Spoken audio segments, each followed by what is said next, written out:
Alright, we're live. We are live, guys. So, hopefully a few of you at least got the warning that I just put up so that you could see that I was about to do a class. I'm sort of doing these classes a little ninja style where no one gets sort of warned ahead of time that they're going to come up.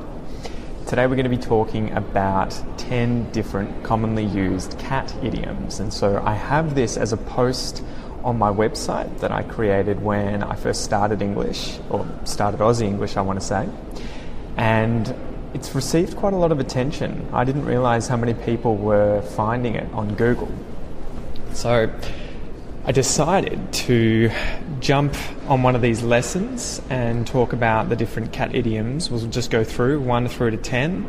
I've got figurative meanings, literal meanings, an example, and then other forms of these expressions. So let's just dive into it, guys.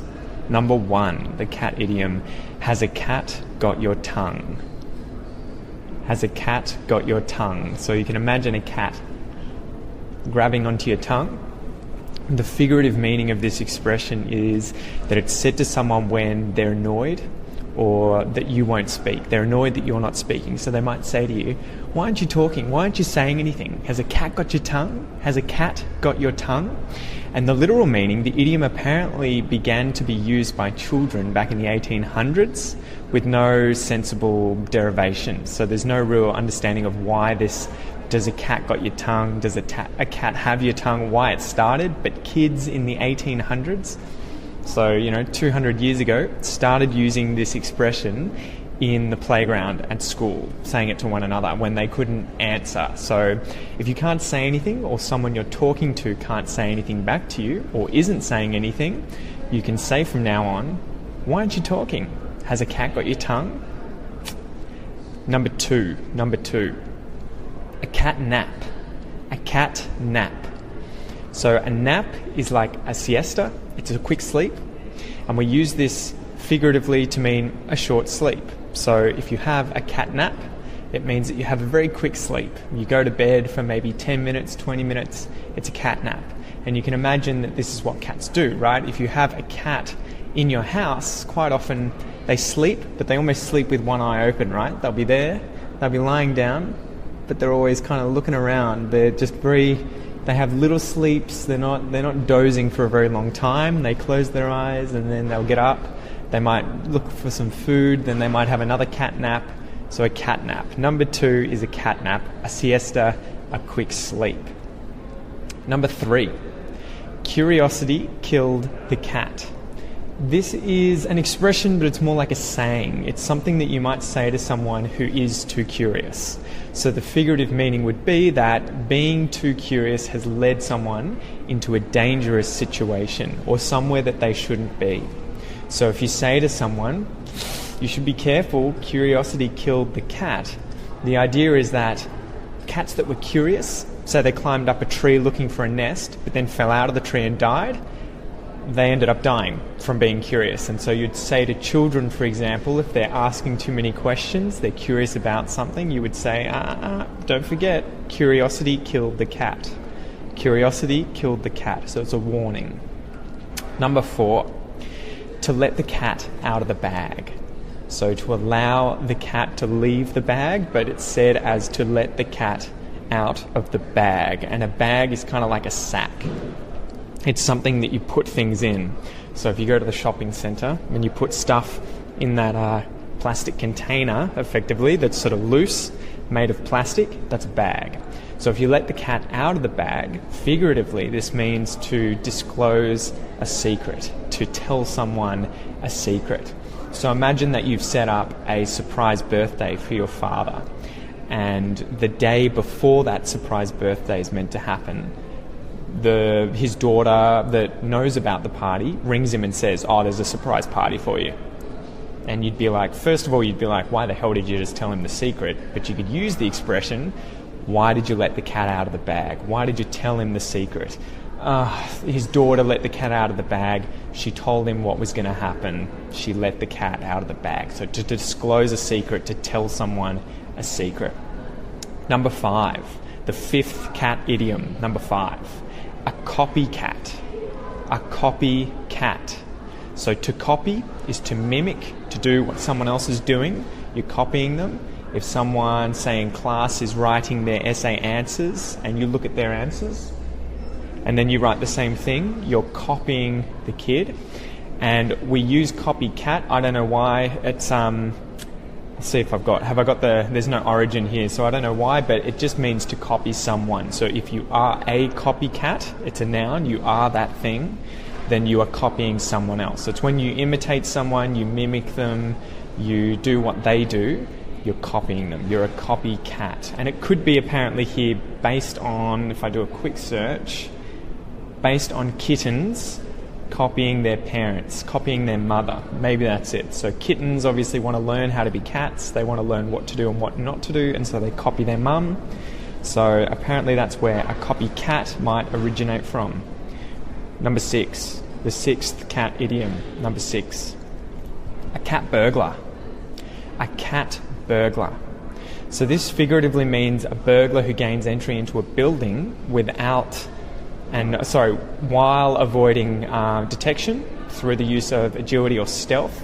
So a cat burglar is someone you'll often see wearing black all over them.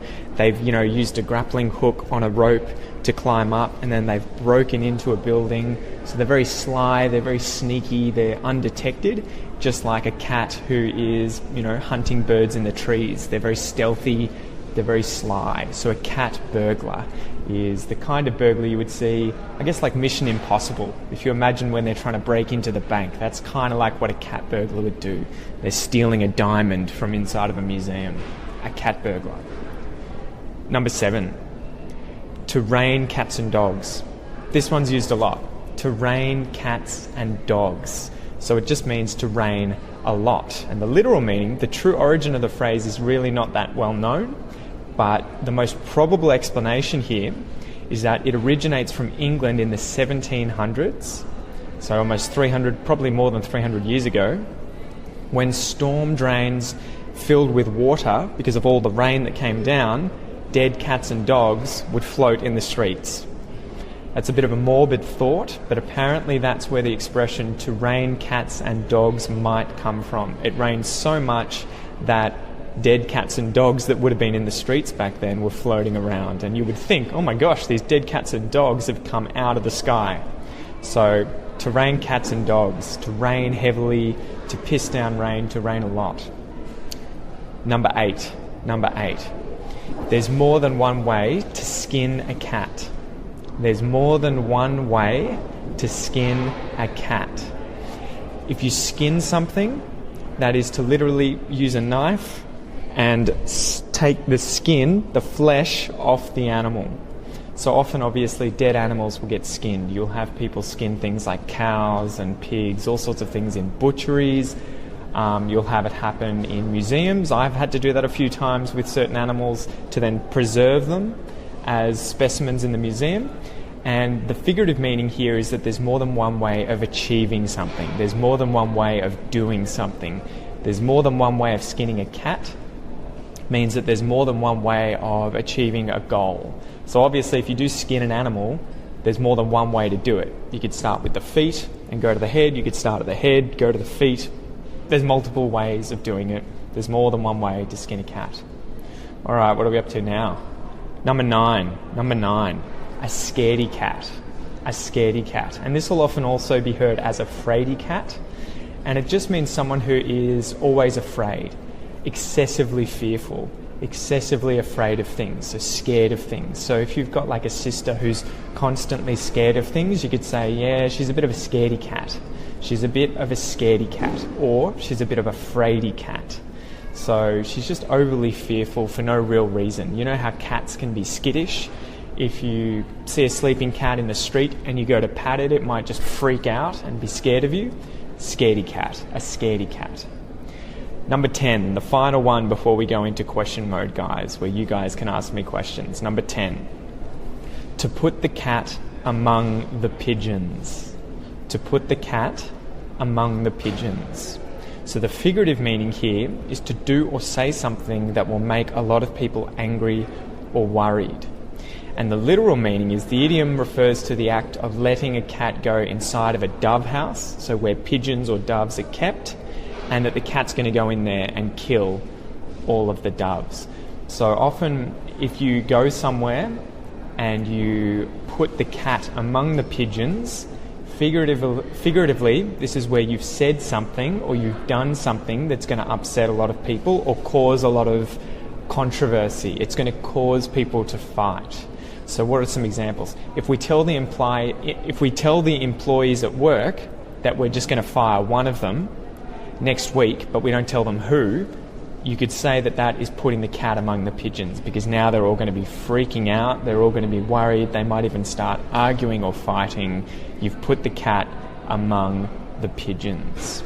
So that's it, guys. That was 10 different cat idioms. We'll just do a quick recap.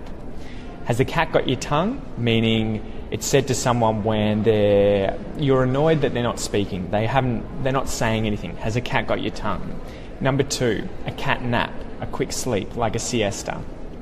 Number 3, curiosity killed the cat. So this is where being curious leads to something dangerous or leads to a dangerous situation. Cat idiom number 4, to let the cat out of the bag. This meant to disclose a secret. Cat idiom number 5, a copycat. When you copy someone, you mimic someone, you imitate someone, you're a copycat. Number 6, a cat burglar. So someone who's very stealthy and agile and steals things, often at night. Number 7, to rain cats and dogs. So this is to rain excessively, when it just pisses down rain, to rain cats and dogs. Number 8, there's more than one way to skin a cat. More than one way to skin a cat. There's more than one way of achieving your goal. Number 9, a scaredy cat. Someone who is excessively afraid or scared of just everything, a scaredy cat. And number 10 was to put the cat among the pigeons. To put the cat among the pigeons, which was to do or say something that will make people worried or angry.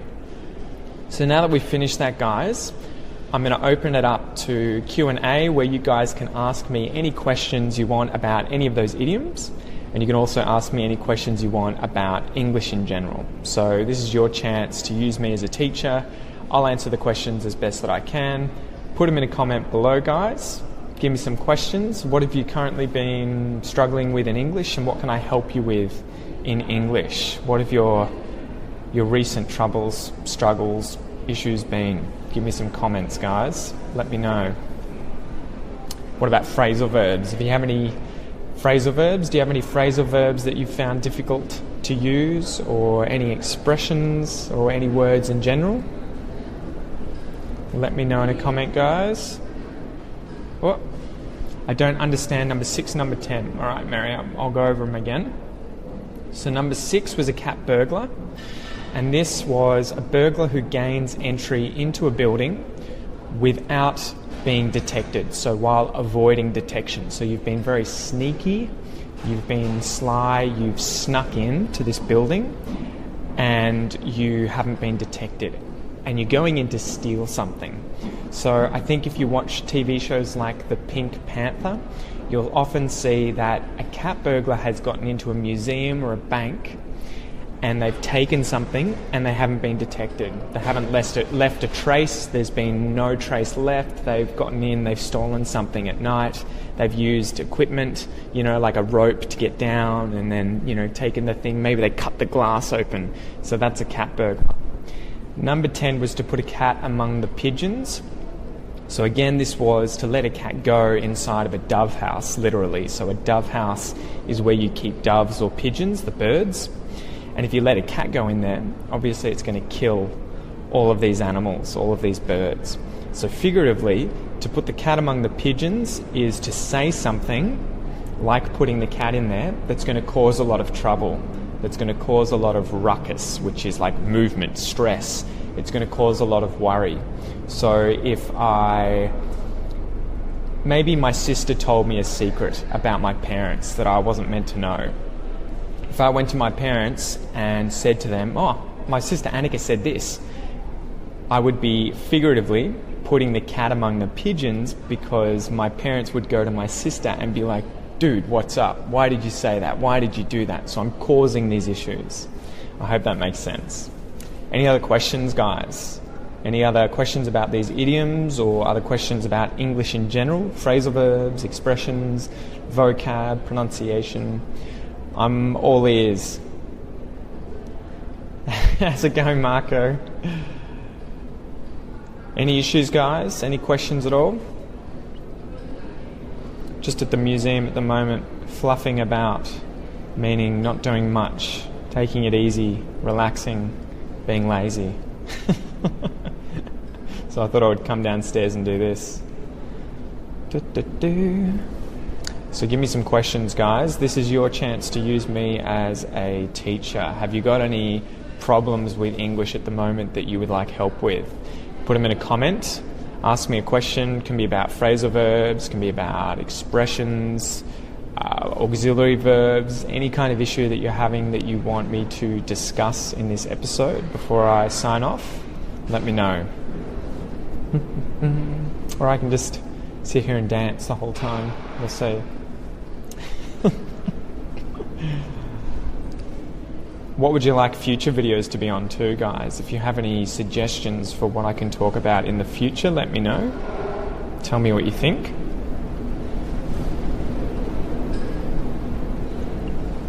It's getting quiet here at the museum tonight. Everyone's going.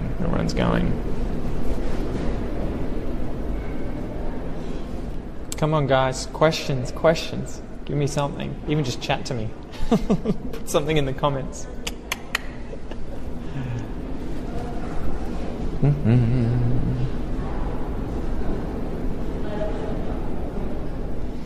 When I go to talk in different times, it's hard. It's so hard. I really like if you can do a video to explain it. Do you mean tenses? To talk in different tenses, Maria? So like the past tense, the future tense, the present tense, the conditional tense. Yeah, that's very difficult. That's a lot. That's a big subject, though. That's difficult to sort of cover in one video. Are there any tenses that you are having difficulty with in particular, like the past tense?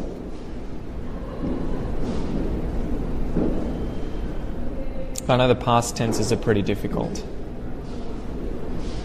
I might have to do a video on those in the future, though.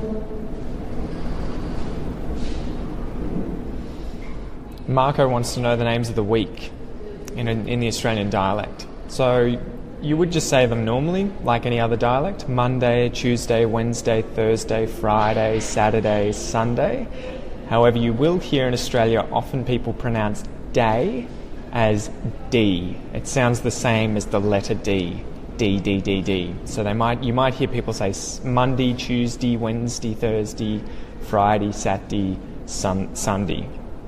So one thing to note there as well is that Saturday gets changed into just Satday or Satd. So we turn that into 2 syllables instead of 3 syllables. Saturday becomes Satday. So that's a quite common way of saying it in Australian English, turning day into D. Yeah, I'll have to sit down and come up with a lesson plan, I think, for that, Maria. But it's a good idea. I know they're difficult saying has been, have been, had, all of those sorts of tenses are difficult.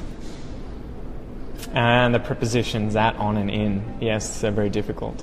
Any context? Do you have specific examples of when you've had trouble using at, on and in, Maria? Because I know they're used in obviously many different ways, many different uses.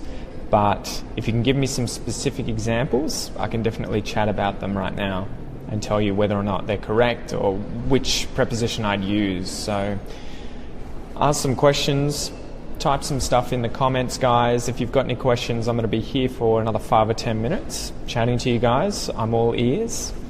All ears, an expression that means I'm here listening to you, or at least reading what you're posting. Monday, density, miti, gracias. What are they, Marco? I don't understand. Oh, Laura's here. What's up, Laura? You come to improve your English as well, Laura? So questions, guys. Chuck some questions in the in the comments box. I'll be here for another 5 or 10 minutes. I want to help you with your English. If you have any questions regarding phrasal verbs, prepositions, do you want me to check some sentences or even talk about different expressions, put them in the comments box. Ask me anything you want. I'm all ears. I'm here to help. Go for it.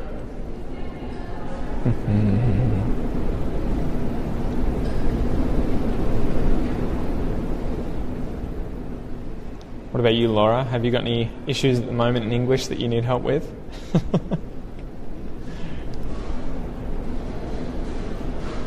Okay, for example, if I want to go to the beach, or if I'm... How can I know which to use? So, what do you mean if I'm? Do you mean to go to the beach is correct? You would definitely say that. You could say that... Where are you, Pete? I'm in the museum, mate. So, Maria, you could say that I'm going to the beach. So that's talking about going from one place to another place. Going to the beach. If you are at the beach, that would be that you are at that location.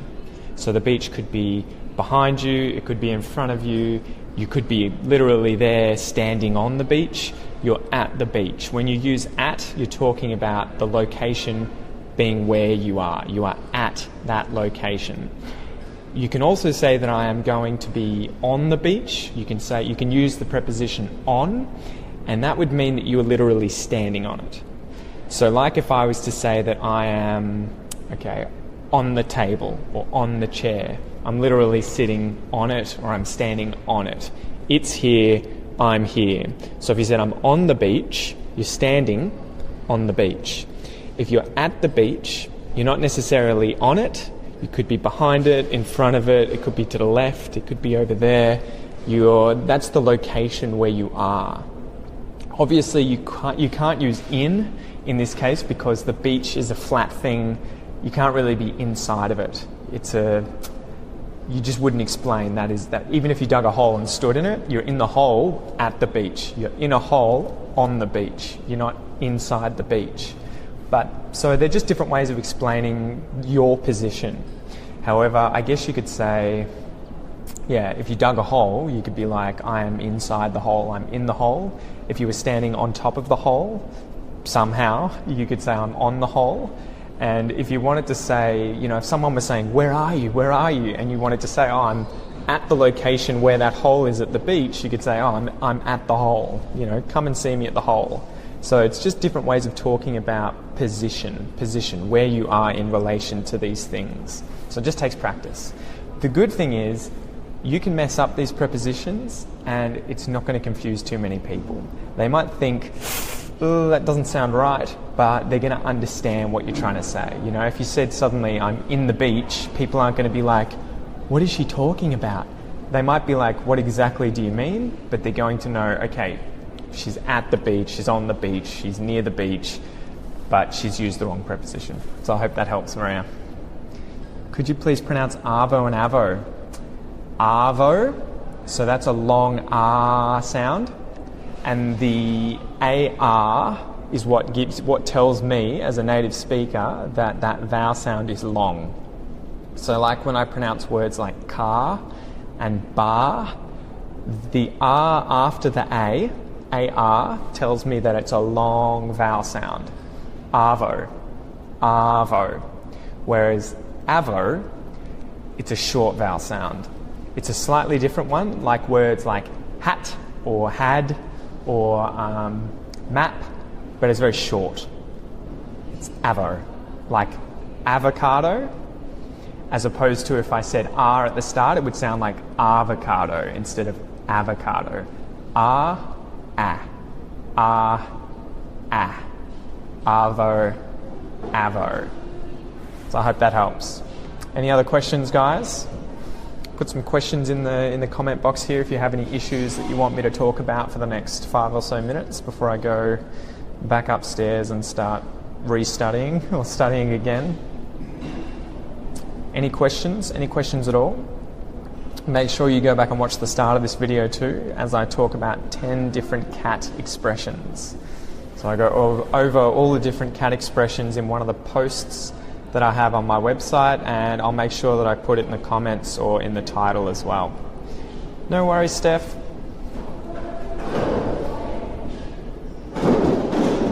Ooh.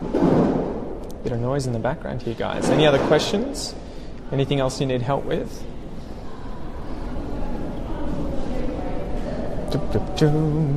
Comments, guys. Put some comments in. Ooh. I'm getting greasies from one of the workers here. She's giving me greasies, which is a way of saying a greasy look is like, we use that as a slang term in Australian English. If someone gives you a greasy or a greasy, they're giving you a look that's like they're kind of angry.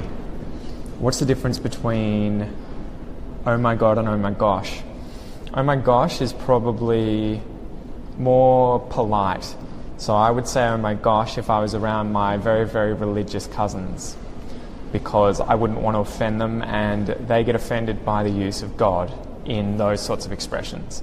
So they mean exactly the same thing. You can use them interchangeably. It's just that you would use gosh if you wanted to be slightly more polite. Although if someone isn't religious and you said oh my god, it's not offensive. No one's going to care, but you would just use oh my gosh if you're around people who might be offended by you saying God like that. How is the best way to improve speaking? Speaking is definitely the best way, Jess. I was talking to Estefania, who's hiding in here in the comments earlier about this today. The best way to practice speaking, apart from speaking with other people, if you don't have the chance, is to speak to yourself. This may sound weird, but it is definitely a key element of what I've done to improve my French and my Portuguese, and am trying to do at the moment to increase my Spanish, especially with the basics. I just talk to myself. I use apps like Duolingo, which is on the phone, to learn the basics, and then every time I hear something, I repeat it. And if I work out that I want to say a certain phrase a lot, so like at the moment with Estefania in here, I'm trying to speak Spanish with her a little bit, and if I work out when I'm talking with her, this phrase that I know in English, say the phrase is, hey, how are you going? And I know that I'm going to want to say that a lot in other languages. I learn it, and then I practice it before even talking to someone else. So it might be, Steph knows, hola, todo bien, amigos? I might say, hola, hola, todo bien, todo bien, todo bien, and I'll just sit there practicing that the sounds, how it feels in my mouth. So that is a really good key thing to do. Find out what your most commonly used phrases are, things that you want to say all the time, things like, how are you? So a greeting. And I'll see you later. So when you're saying goodbye to someone. And then maybe phrases like, I'm trying to think, however I think that. So you might think, okay, I always want to say, I think that. And then you would just repeat that. Get it till it feels good in your mouth, and then you can just spit it out. So like now that I've, Steph will be able to attest to this and tell you, I say, todo bien, amigos, enough, I can just spit it out without having to think. And it's the same in Portuguese. Como vai? Tudo bem, amigos? I can just do the same thing because I sat there and practiced on my own before speaking to other people. So this is a way of building your confidence. If you're worried about talking in front of other people and about sitting there and going, what is that word? Take note when that does happen. Take note. Write down what it is that you're trying to say. Go online or get a dictionary and look up that word, look up that phrase, and then practice it on your own so that next time when you want to say that, it'll just come straight out. And that really helped me in French. That really, really helped me, because I would always have these phrases that I would want to say. I'd go and look them up, practice them, and then when I talk with natives, they would just come out. So I hope that helps. For me, it's hard to pronounce the R. Can you please explain? Okay, Marco. This one I have a video on YouTube about the R sound at the ends of words, and Aussie English is pretty good because it's a bit of a cheat. You don't have to pronounce the R. You'll even hear me saying it there when I say the letter. I'm not saying R, I'm just saying R. So it's a vowel sound, no consonants. So you're going to have a lot of words in English that end with, at least in American English, an R, the letter R, but in Australian English, you just make the vowel sound R. So for instance, my name is Peter or Peter, whereas Americans would say Peter or Peter, not even Peter, they'd say Peter, hey Peter. So I would just pronounce it as an sound. It's the vowel sound before the at the ends of words. If it's at the start of words, then you have to pronounce it. So for instance, red.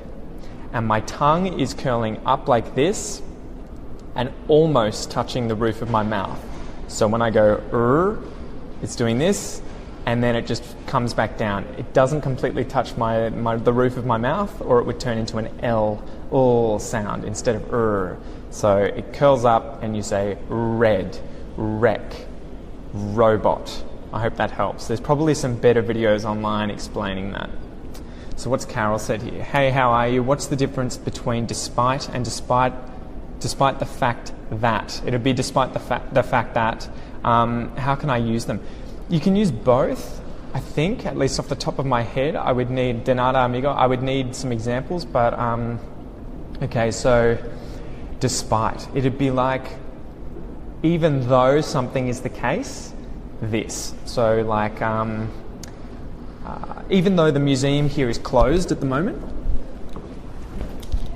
even though there's no one here, I'm here. I'm working. So despite the fact that the museum's closed, I'm here doing an English lesson. Despite the museum being closed, I'm here doing a lesson. So you can use them interchangeably, you just have to change the structure of the sentence. So off the top of my head, despite the museum being closed, I'm here. Despite the fact that the museum is closed, I'm here. So you just have to rearrange it. You can use either. Same thing. Let's see if I can scroll through and see some of these other comments that have disappeared. So Gerardo asks about how to pronounce the past tenses with TD and id. Let's see if I can make this a little brighter. There we go. All right. So I actually have a cheat sheet teaching this on the website, the ED endings cheat sheet. It's a little bit complicated, but I'll try and explain it quickly. If you feel your throat, when you make a vowel sound, I'll just turn around so you can actually see me with some light. When you make a vowel sound, like your throat vibrates. And so when a verb, like to ride or to walk, you want to feel the end of that verb. Does it vibrate or does it not vibrate? If your throat vibrates, the following sound is d. So for instance, I'm trying to think of a verb that ends with a vowel sound off the top of my head that isn't irregular. Okay, warn. Warn, it vibrates because even though I'm saying an N, which is a consonant, it's still a vocalized sound. Warn. Because of that vocalized sound, I have to say warned. Warned. If it's unvoiced, unvocalized, for instance, walk. See how the sound stops? Walk. No more sound. Has to be a T. The reason for this is that a D is voiced. You can't say a D without making noise. D, d, d. It has to be d, d, d, d, d, d. Whereas a T is unvoiced. You can't make a T with a voiced sound. You have to say t, t, t, t, t, t, t, t, t, t. So t and d. That's why. So feel your throat. If you're saying a verb and that verb ends with vibrations in your throat, like warn, you can feel your throat vibrating, it has to be d. Warned. If it ends with no vibrations, it has to be t. Walked. Slapped. What else is there? Trying to think of more regular verbs that end with a t. It's hard to do it off the top of my head. The id sound only happens after verbs that end with a T or a D. So they already end with a T or a D sound. That's when you have to say ud. So for want, it ends with the T. I have to say wanted. Need ends with the D. So I have to say needed. So those are the different ways, mate. It takes a little practice, but sorry guys, the light out the back is washing me out. It takes just a little bit of practice, but eventually you're going to get a feel for the sounds that are easier to make. So if your throat is vibrating at the end of a verb in the past tense and it's a regular verb, you say d, wander. If it's not vibrating, you say t, like walk, t. And if it ends with a T or a D, then it has to be ud, wanted, needed. So I hope that helps, mate. Just going to look for my comments, can't see them. Whoop, comments have disappeared. Where are they gone? Alright, I've lost the comments, guys. I hope that helps. I hope you like this episode, and I will chat to you soon. I might do some more sort of stuff like this in the next few days. So keep the comments coming though. Even once I've finished, I keep reading them and I'll keep answering them, and I'll chat to you later. See you guys.